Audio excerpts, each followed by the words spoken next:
Mwetwa Davison. Marsileta Milton. Ndimi.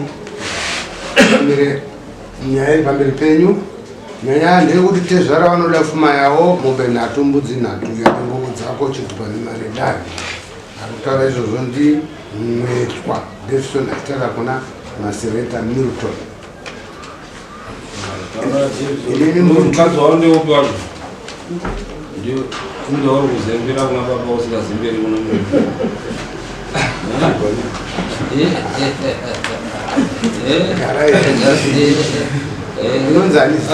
Wakori lasibone here. Wakori ndamaveri. Ndeo runyanyaenda pana baba. Usingaendi pana hati. Unokuenda pane murume. Taura iti tuve baba mukwasha. Zita ni urutugera. Zita lako. Felistas. Taura iti taura baba. Taura iti bonzo voice le. Ndakauya kuno mwana wangu akawanika indiri kuwageko asi tagara kwenguva yatotirokei lemei saka shezirani mari dzacho so asi takataura naivo vachiti hati taura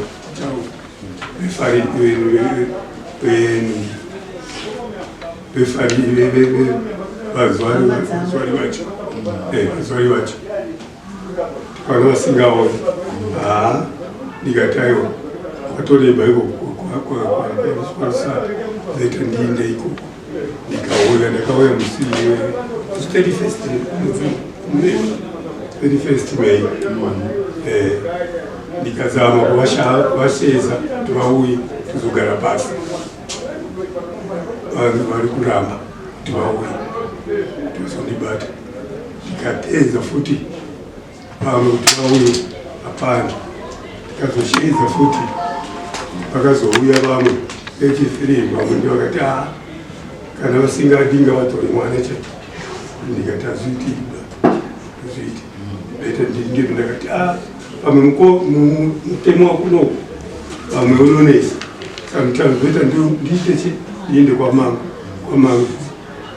vanonditaurira kuti kunoita sei mongoti nonyatzorora chaiko zvakanakisa minodaroita sei mungwe upi Ndinonoka ndakati muna vanhu magara nesongo yakadini. Over 2010. Ngati 29, 2010 ndakadaita mari. Okay. Only 14 years.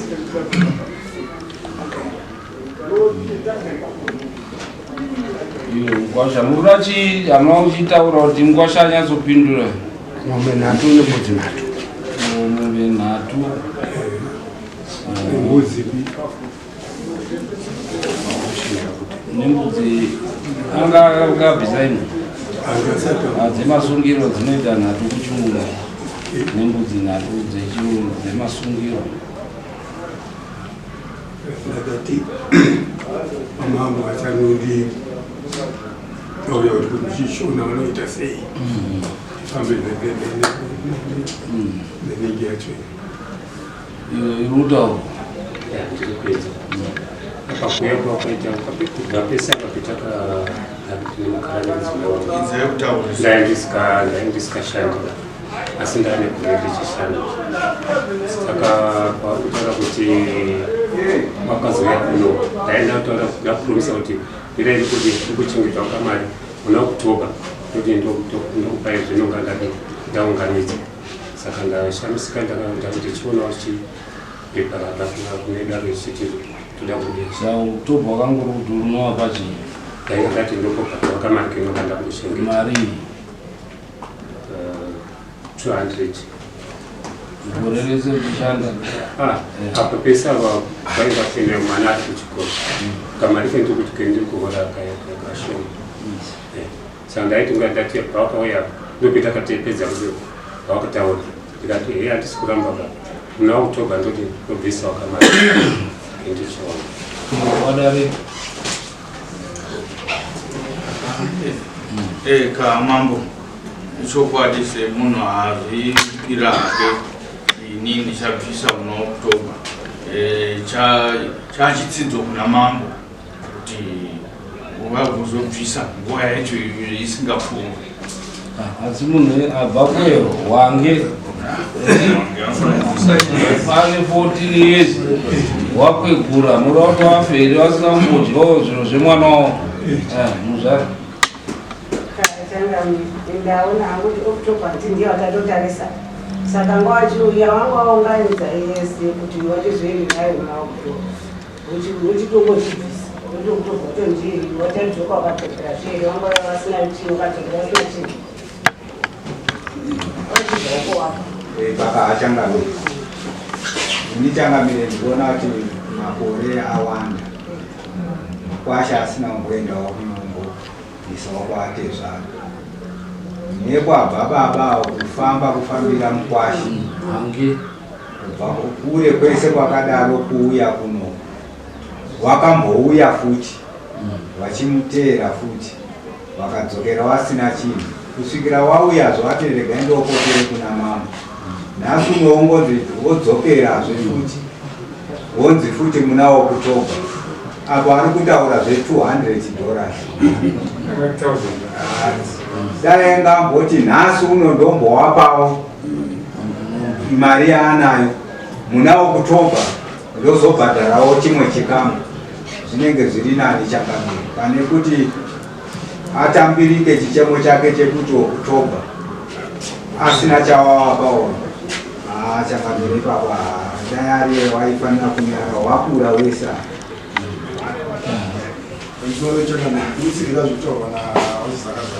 takatarisa $200 zacho wakutaura kuna October mari yebhazi yayo watoshandisa kubva kuhake inogona kutopfuura $200 yokuenda nekudzoka wodzokera futi wozodzoka saka pana chavanenge wapiwa ndovanenge vakutoroora kwazvo kuroora mwana wavo mupanzwa mukwazvo hauna mombe handina mombe nechii ndingori neproperty hamuna mombe handina kuna Felistas taura munomati taure zvekutudza totaura mune mombe here kumba chii chikonzero chamurume wako chaanga azobvisa pfungwa handisi kuziva kwa asi iwe uchiona chii ndinenge ndichiona ndinoona kunge vari kunyanyuma wavo vanodhakwa zvakanyanyisa vanomwe mukadzi vakamboroora mukadzi muna 2021 nyaya yacho kanoperera kukoti saka izvozvizvi baba pavakauya vari kuti tokumbiwa kuti tisangane nemi titaurirane neveukama hama dzacho dzinoti hatisangane nawo isusu tiri vadiki kwavari saka zviite kuti tivatonge vakauya futi vauramba vachidaro izvozvi ndo pavakazotaura vachiti ramba naye mutore bhasira yenyu mwana ndosaka baba vakazovadzireta saka tochidini regai tichiende kwamama zvinongofanana izvozvizvi idzo hama dzacho dzaramba kuti kuuya hadzina kuuya havana kana munhu wani suti tiri nani sutiri tu nababa inini kuno kwandina hama dzangu dziri kwanda yazopindwa ndaindoda kubvunza kuti wachiri wese pamazano risina vazochekesa kugara tiri kugara tese asi mararamiro acho ndeyekuti vari kunyanyomwa hwavo havasi kutichengeta ndainzwisisa kare vaisashanda ndainzwisisa kuti murume wangu haashandi pavakatanga kushanda vabva vachinja vabva vaita wild pane kuti ivo vachindibatsirewo izvozvi vanototi imari yangu idini zvinoneravo mama odhiosa vakaita mari mesura ndakasendera hama dzacho vachitoti nyange ndichidhakwa isi mari yako imari dzangu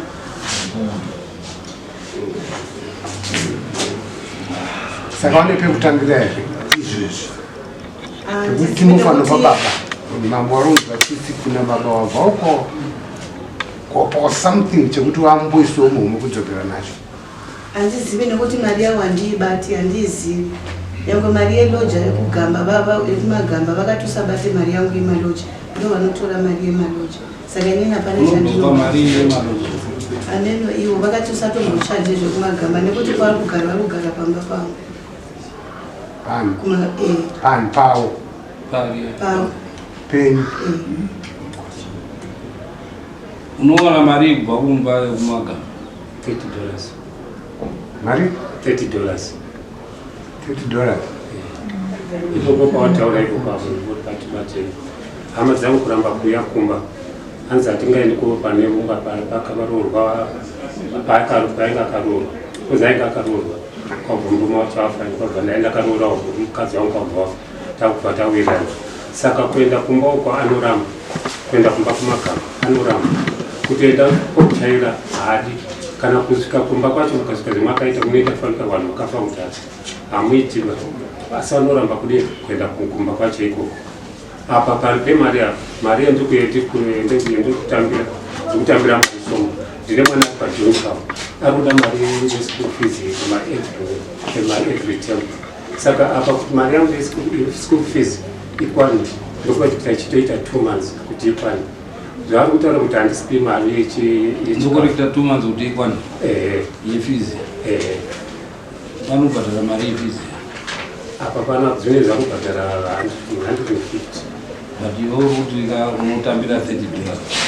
Kuti $30. Vatindi mari fees yemwana ndinokollecta for 2 months. Tatienderi kushanda. Unode ndoshandira kuti ndinokollecta. Tati pane mari yendiri kushanda. Kuti mari yangu yeschool fees yemwana ikwani ndinotoita kuti 2 months. Saka zvari kutaura kuti handipisi mari yechikafu. Vari kundinyepera. Ivi kana kuya kwacho kuti akupenda kuti ndivanoenda kadhamba. Handifuti handokaka chikanganwa apa handisi zvechokwadi. Ndikunzwa kuti ndokolekta $30 mari yekumagamba ikebhini here kana kuti inokuza iboys guy. Saka anoshandisa kitchen yakadi. Sendisa zinamoto ngotaura kuti imba yemagamba kwati ndeyako. Ndeyako.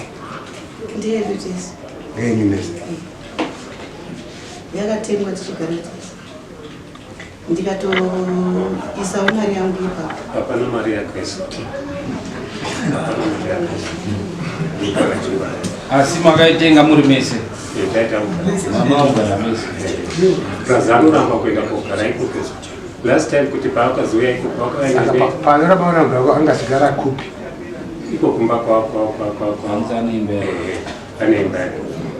Saka ndokuti aigara tese togara techinetsana kuti handi kumba kwangu timbogara kumba kwangu akanditsemura hembe dzangu mamwe mabhegi tichita kuti tiende togara tese. Asi anoramba nekuti handiri gari kumba kwakadaro handiri. Imba yako irikuyifesita ukupi imba yako iyo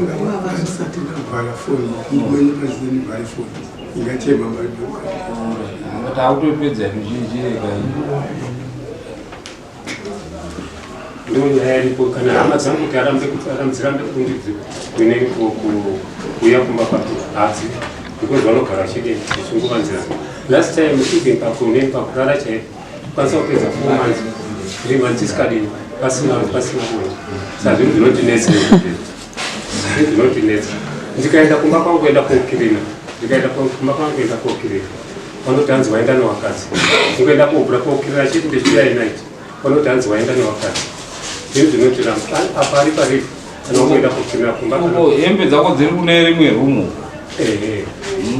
Dzimwe dzacho dziri pa ukabvisa hembe dzese uku woisa murumu iyo maroja kuti uwane mari yekuroora yakamira iko pakanaka. Asi magariro acho indonga ndakuitwa paanonge asikachaiti haachaiti wekuva makuseni anokutakura chikafu chake anokubika chikafu chake chienda kubasa asi ina handikusiya kana chikafu chacho ndikada kubika chikafu makusende chienda kubasa because kwenye chanda kuna mashots ndikada kubika chikafu anodzima pane musi wakandidzimira stove nadzimira stove ndine zviri kundinetsa hivi pamusoro tingati paone zvavazvitsanangura taigara tese nekuti kwaive nefamily house yavo kwanga kuri padhuze nepepa saka payakatengeswa imba iyoyo tatichigara tese tichigara kumba kwawo tichigara katengeswa imba iyoyo ndobva kazotengwa stand tikati nini nekuti pandiri kugara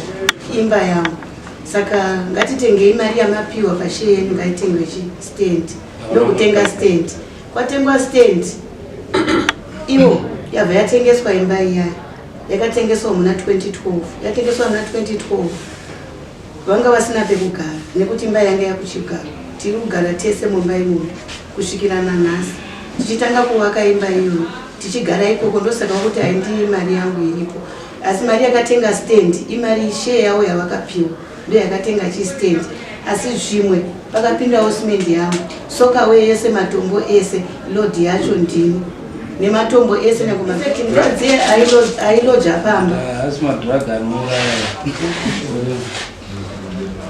madhiraga anobatsira kuita baba saka pane mukadzi waigara pamba ambuyawo madzibaba mose vailoja pamba ndo vaunga kudanana nawo ndikarwara inini ndikarwara ndikada kufa ndakabayiwa nebayo apa nyangwe nanhasi nditori nebayo ndikagara muchipatara almost 3 weeks ndiri muchipatara wabva watora mukadzi iyoyo vabva vanomuisa vamubvisa pamba pataigara ini ndaibuda ndichienda kubasa ndisingazivi kuti vanosara vachiita mai nababa pamba vasara vachiita mai nababa ini ndikuti loja ivo vanosara vachidanana wabva watora mai wabva waendesa kumagama kusvikira court ndiyo yakazoti ichi yakazopa eviction order yapa eviction order ndo pakazobviswa zvinhu zveshe zvemukadzi yawo kubva pakabviswa zvinhu zvemukadzi yawo handidi kutaura nemi mwoyo wangu uri kuramba kuti ndipinde mumba umu asi hembe dzangu dzirimo mumba umu taiti zvimwe nguva kumagamba uku hakuna mvura inini ndinoshanda kurujeo ndiri ticha kuti tibve kumagamba hakuna nhingi hakuna magetsi hakuna chii ndiri paprocess yekuti tibatsire kuisa magetsi nezvese ndo pavakatanga zvemukadzi uyu ndakabva ndaregedza mari yangu handichaisewo ipapo saka ivo vari kuti zvishoma zvandakaisa izvozvozvo masimendiwo akapinda ivo ndoti zvishoma izvozvo kapu iyoyo zvavakaisa izvozvozvo ninini ndiri ndakatotenga stand yemwana ndiri ndaidzidzisa mwana kusvikira nhasi vakazotanga this year kutanga kubhadharira mwana yavakabhadhara last term nethis term ndiri ndaibvisa mari uku mwana ndaenda naye kurujeko ndichimubhadharira ndichiita zvese ava baba vangu varipo mari nezuro chaiye chaiye takawana mubhegi ravo vatora ndaiti ndiri kubirwa chikafu mumba nditotenga tichengeta toenda masociety kuchikoro ezvemagrosari toona mabhoksi akavharwa avhurwa saka mari mwezuro vakuzoona mubhegi ravo mune shuga neraisi musi wesandi ndabva ndatora zvinhu zviya mari mwezuro vakadhakwa makuseni wabva kuti ndipe zvinhu zvangu zvavatora ndikati imi mazuva ese mukudya chikafu chani wabva wangonyarara ndikati aiwa mukudya chikafu chani ini nekuti imi mukudya chikafu changu imimi chenyu kudhakwa asi chikafu hamusi kutenga zvinongofanana izvozvo vakandipa $100 wabva watora $10 $90 yacho iyoyo ndakabva ndanoibhadhara kuchikoro ndakabva ndanobhadhara school fees yemwana ine marisiti acho ndakabva ndanobhadhara $90 ichi ndakabva ndanobhadhara saka vana kutenga chikafu saka vaiti ndiri kubatirwa mari kubasa vasingatengi chikafu saka ndinoshanda kuti kumabhoti kudhemu ndo vanodhova bhoti ipopo apo paakutaura kuti ziri ndakazotora mukadzi ndopainga paita problem kuti kana mune pabred wainga udirwa wakana vakapfeka vakapfeka hembe kwatikada kwapera vanobvautiza kuenda pane mwana aripo enda korara nemwana ndada kungotraibuka zvouri kuita zvarisi right toda kuti wakati anziit kana dzadaroenda kuti ndakurora zikazirora akandipara kugwaya heti yekuti tora mukadzi unokwachi ndoke ndakatora kwabva ndaenda nayo wabva wauya wakandirwisa iye nemwana wake nemukwasha neshamwari dzavo wabva wauya kundirwisa kumagama wakandirwisa musha wanyumeseka musha waidutesa asi ainga waramba kuti ana basa nesimende yari kutaura kuti simende ifoshoro chete ndakatora painga patotsika ndingaura chokwadi ifoshoro chete ndakatenga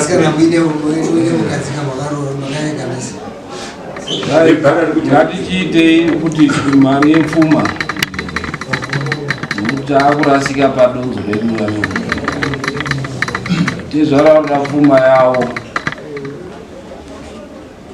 right. Saka toti muna mwedzi wega wega wobvisa 200 mombe dzedare ichi 350 times 3 ita 1050 nembudzi nhatu ichizi 120 uvaita 1170 makosti enyu imari amadaidza mukwasho wemudare mari dzemakamudare kanamanzirei $45 ne10 yese 45 then yebhazi kubva wangene kuya $100 uvaita mari 1275 right. Every month wobvisa $200 kusvika mari yapera apo ndiri kukumbira mari endikuhura kutaura chokwadi 130 basi 130 saka kuti ndizoireza 200 mwana anonga achinowa futi school fees apa akuenda kuform 1 toti isusu muna kutobva tune 200 handiti wobvisa 200 then every month 100 zvasipera yakawanda yakawanda because mari yandikuhura ndiye chaiyo because tichatoita problem yekuti penongada kubvisa mari vachadii vachanga uchikuda vachida chikafu tinokwanisa kuti tinzwe kuti uri kuhoda mari kubhoti iyi ikambani yanga majestic tichakumbira kuti vatipe pay slip yavo vanoti pane tatina mapay slip ikambani chiri kutanga ndiani haisi yagai ndiani kanyongo haisi yagai alright iyo obvisa mari pamwedzi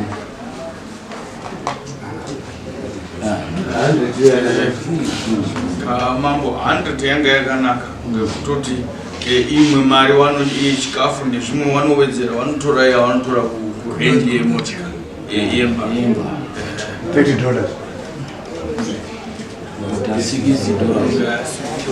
apa maresu yemwana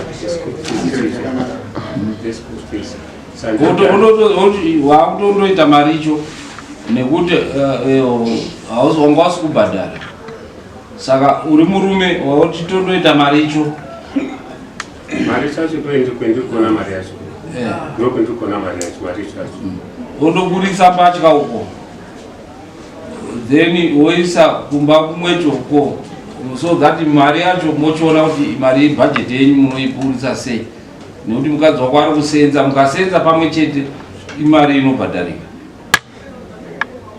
handiti kuti ndiburise mba pane zvokuzina yangu iri kumba akazi hatichadi kuona chifiriji nesitovu iri kumba saka kuti nditore kuti zvino ndirinze kuno haukazvichaiti takatozibvisa zvinhu zvacho izvo saka ndakutotsvaga kuti ndikutotora zvinhu zvangu ndichenda pane kuti nditakure futi zvinhu ndichiunza futi kuno kwandiri hazviiti zvino kuti kana iwo havzvakwaya uri murume uchitoona unoti wakunosenza overtime $200 woibvisa kupera kwaOctober. $100 every month. Toda $100 every month inouya kuti tibhadhare changapeleko kudai mandizwisisa wapo handikwanisi kubvisa mari yakadaro handikwanisi kudai mandizwisisa iko mandidzikisa unokwanisa mari tikaita 80 something. Alright, $80. Okay, $80 every month. But 200 yawakagara waunganidza kupera kwaOctober ndo yaunotanga. $80 chidivide kuti kusvika chikwere chake chadii chapera. Sa $200 first. 200 tosale 1065.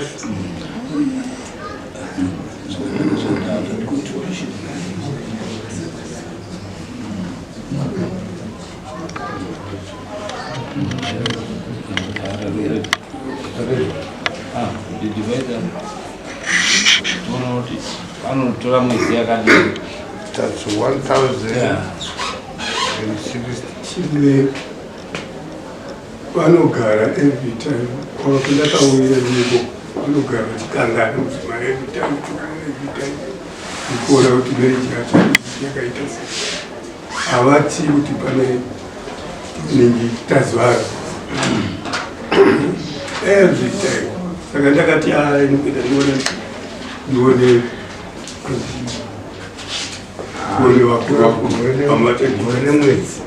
Gore nemwedzi uchibhadhara, which is 13 months. Unza kuno wachitumirwa. Unza kudai. Basayana kuno kuimoso. Right. Kundo kusezvataurwa nababa. Kutaura chokwadi pamberi paMwari vanouya vakadhakwa. Vachiti matipu ekubasa. Vakadhakwa voita noise zvazviri kutaurwa nababa. Ndakamboenda kukoti vakapiwa protection order. But ndasi kutomboiteedzera. Nokumbira muvape oni. Ndo pamuri kutadza kusaiteedzera. Asi vari kuramba kunongwa vari kutaura mastatement asiriwo saka inzwai makapuwa protection order yekuti hafani kuita noise. Imimi uyo oita noise momuregera. Saka munoda kuti mambo aite sei.